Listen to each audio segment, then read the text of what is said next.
Eh bien, vous savez quoi? Un couple sur deux s'est déjà disputé à cause de l'argent. Je trouve ça quand même assez dommage. Surtout qu'une bonne communication et des ajustements suffisent pour que tout roule. Suivez ces 4 étapes et vous viendrez à bout de ce sujet de discorde. C'est parti!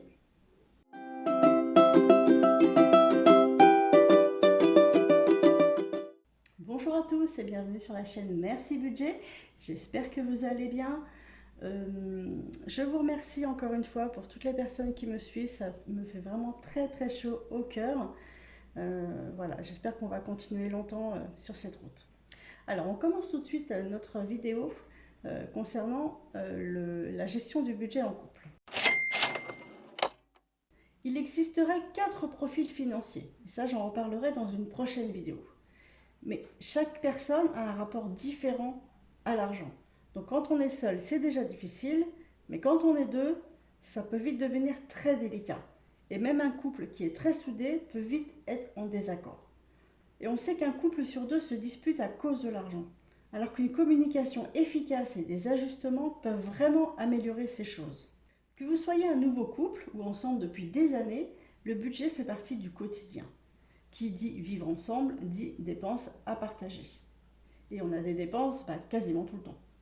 Donc la communication est vraiment indispensable. Il est primordial de mettre les choses à plat avec votre partenaire, de discuter avec sincérité et ouvertement sur votre façon de voir les choses. Comment vous avez envie de gérer le budget pour arriver à un accord commun. Il existe de nombreuses façons de gérer l'argent dans un couple. Il faut trouver quelque chose qui vous correspond à vous. Pas forcément ce que fait votre voisin, votre frère. C'est votre couple et votre manière de gérer l'argent. Et donc, on va voir comment faire en 4 étapes. Alors, la première étape, ça va être de savoir combien gagne annuellement chacun après déduction des impôts. Là, c'est assez facile. Il suffit de reprendre ses fiches de paye et de regarder le net à payer. Vous pourrez alors comparer vos deux revenus et trouver la solution qui vous conviendra le mieux. N'oubliez pas tous les revenus que vous percevez, que ce soit de la CAF, d'un investissement locatif ou de toute autre aide. La deuxième étape, ça va être de définir une liste des dépenses communes. Il va falloir se poser ces questions. Quelles sont les dépenses que vous considérez comme dépenses communes? Ça peut être le loyer, le prêt de la maison, l'assurance maison, les factures d'électricité, mais on peut aussi inclure les dépenses qui concernent les enfants, Noël, les vacances, les sorties, les restos. C'est à vous de voir en fait ce que vous voulez considérer comme dépenses communes. Donc vous prenez un papier et un crayon et vous listez toutes les dépenses que vous estimez communes. La troisième étape, ça va être de savoir comment partager ces dépenses. Donc là, il va y avoir 2 formules. Soit faire du 50-50, soit faire au prorata des revenus. Donc la première formule, budgétiser 50-50. Alors faire 50-50, ça veut dire que chaque conjoint paye exactement la moitié des dépenses communes.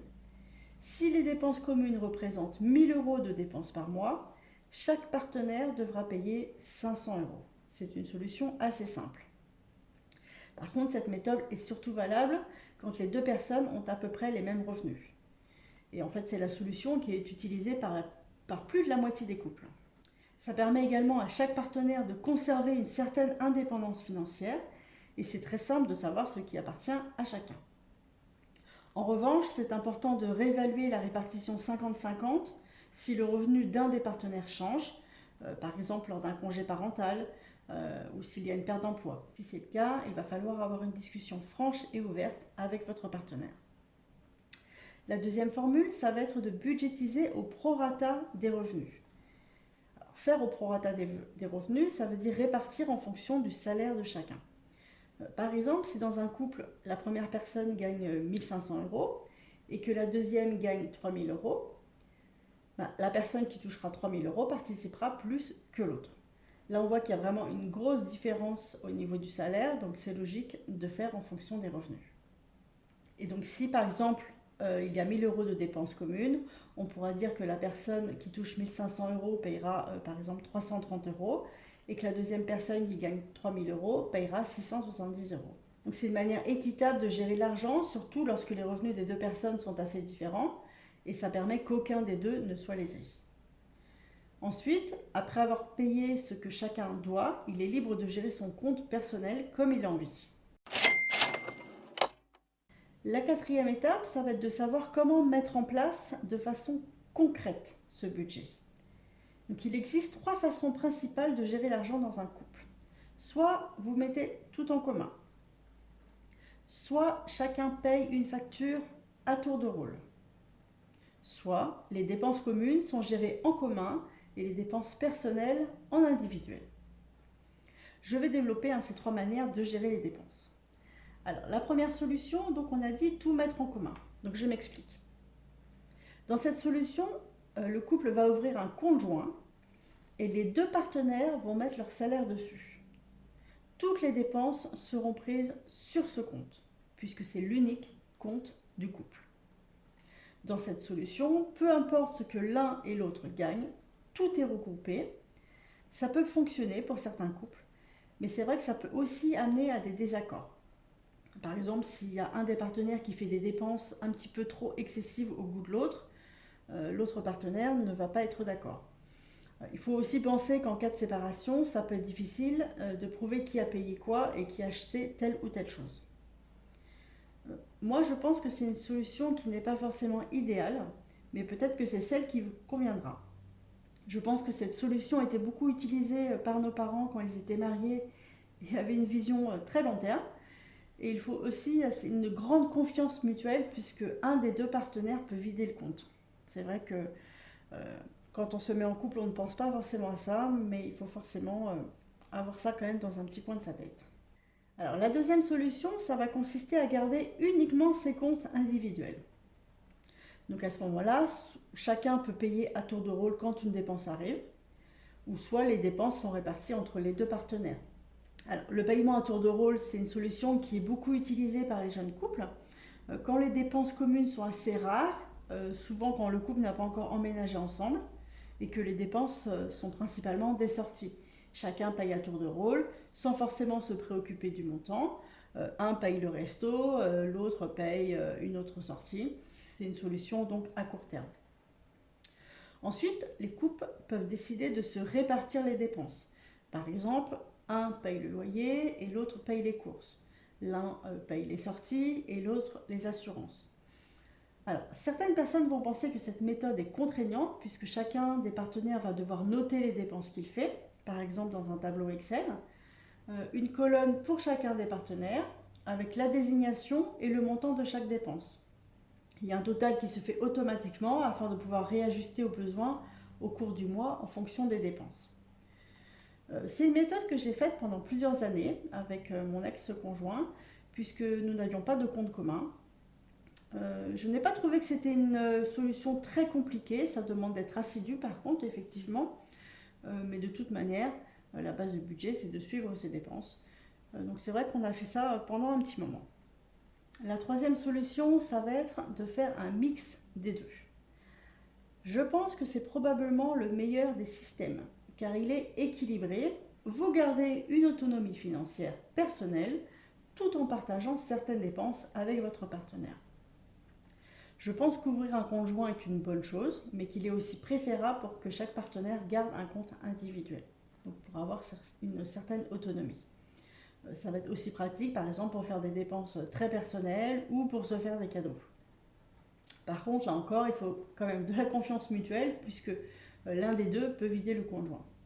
Alors, il faut savoir que les co-titulaires du compte sont solidairement responsables l'un de l'autre. Donc, si un de vous a un incident de paiement, la banque peut demander au deuxième de régulariser la situation. En cas de chèque impayé, l'interdiction bancaire peut être faite sur tous les comptes, même les individuels. Sauf si à l'ouverture du compte, vous avez fait la demande pour faire autrement. Donc il faut quand même bien en avoir conscience, ouvrir un compte joint, c'est quand même quelque chose de très important. C'était la petite consigne de prudence, car même si on pense que l'amour rime avec toujours, il faut quand même être prudent. Et pour information, on n'est pas obligé d'être en couple pour ouvrir un conjoint, ça peut être avec n'importe qui. Donc pour ma part, c'est ce qu'on a fait avec mon conjoint, on a ouvert un conjoint, nous avons à peu près les mêmes revenus, donc nous avons décidé de faire 50-50 chacun pour les dépenses communes. Donc nous avons ouvert un conjoint et nous versons chacun 900 € par mois. Il y a encore quelques mois, on mettait 850 € chacun, mais c'est vrai qu'en refaisant le budget prévisionnel annuel, je me suis rendu compte qu'avec toutes les hausses qu'on a ces derniers temps, ça serait un petit peu juste. Donc maintenant, nous mettons 900 €. C'est là l'intérêt de faire un budget prévisionnel annuel. Et d'ailleurs, si ce n'est pas encore fait, je l'explique en détail dans d'autres vidéos. N'hésitez pas à aller jeter un petit coup d'œil. Alors, qu'est-ce que couvrent les 900 € chacun que l'on met sur notre conjoint? En fait, on a fait notre liste de dépenses communes.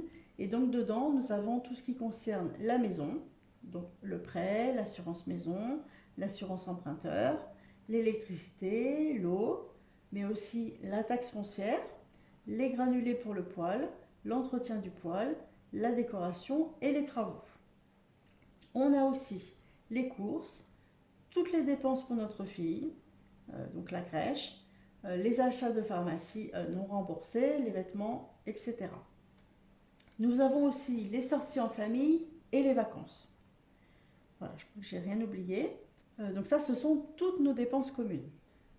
Puis ensuite, nous avons chacun un compte individuel. Et là, c'est toutes les dépenses qui sont personnelles, c'est-à-dire le carburant, les frais de santé personnels, les frais bancaires, nos téléphones portables, les achats plaisir, nos dépenses perso, notre épargne, et puis les cadeaux pour Noël et les anniversaires. Comme ça, tout est bien différencié. Alors, les dépenses communes sont lissées sur toute l'année, c'est ce que je vous explique dans la vidéo sur le budget prévisionnel. Elles sont bien budgétisées. On les a prévues en fait sur toute l'année et on les répartit mois par mois. On met de l'argent de côté mois par mois pour pouvoir les payer. Et ensuite, nous avons chacun une somme d'argent avec laquelle nous pouvons faire ce que nous voulons après avoir payé donc les sommes obligatoires. Nous avons opté pour cette solution car mon conjoint est beaucoup plus dépensier que moi. Il était pour moi hors de question d'arriver par exemple aux vacances d'été et que mon conjoint ne puisse pas payer sa part. Donc on a mis en place cette solution et comme ça fonctionne très bien. On sait quel budget on aura pour nos vacances. Alors mes conseils pour que tout se passe bien. Conseil numéro 1, définissez vos objectifs financiers communs. Il est important lorsque l'on est en couple de définir les objectifs communs en matière d'argent et d'épargne. Pour certaines personnes, ça va être de partir en voyage, pour d'autres, ça va être d'investir dans l'immobilier ou encore de préparer la retraite. Prenez vraiment le temps de discuter et de voir pourquoi vous souhaitez mettre de l'argent de côté. Conseil numéro 2, établir un budget. Je ne le répéterai jamais assez, mais établir un budget est la base. Une fois que vous connaîtrez vos revenus et vos dépenses, vous saurez exactement ce qu'il vous reste à la fin du mois et comment utiliser cet argent. Pareil, en faisant votre budget prévisionnel annuel, vous pourrez faire face aux dépenses qui arriveront au cours de l'année. Conseil numéro 3, toujours un peu d'argent de poche. En effet, quel que soit le mode de répartition que vous choisissez, il est judicieux que chacun des conjoints dispose d'un petit peu d'argent pour faire ce qu'il veut. Conseil numéro 4, ne jamais juger. Et oui, le rapport à l'argent est différent en fonction de chacun, en fonction de notre histoire, de notre éducation. Ça influence beaucoup notre comportement et chacun n'a pas la même vision. Donc essayez de ne pas juger votre partenaire, on fait avec ce qu'on peut. Conseil numéro 5, non 5 comme ça c'est mieux, établir des règles. Alors il n'y a pas de règle générale en matière de gestion financière dans un couple. Il n'y a pas de bonne ou de mauvaise façon de gérer votre argent à deux. C'est votre couple, votre décision, votre gestion budgétaire. Si vous n'avez pas le même rapport à l'argent, essayez au maximum de faire des compromis pour que ces règles conviennent à tous les deux. En conclusion, il faut que vous définissiez ensemble quels sont les postes de dépenses communes, Les choses sont faites pour évoluer. Il peut donc être utile de revoir la gestion commune au bout d'un certain temps ou lorsqu'il y a des changements de situation. Mais au final, peu importe la façon dont vous décidez de gérer votre argent en couple, l'important c'est d'en discuter, et de trouver une solution qui vous convienne à vous deux. C'est tout pour aujourd'hui. Donc si tu as aimé cette vidéo, n'hésite pas à mettre un petit j'aime, à t'abonner, à activer la petite cloche pour ne pas louper les prochaines vidéos et enfin prendre tes finances en main. Sur ce, je te dis à très vite. Bye!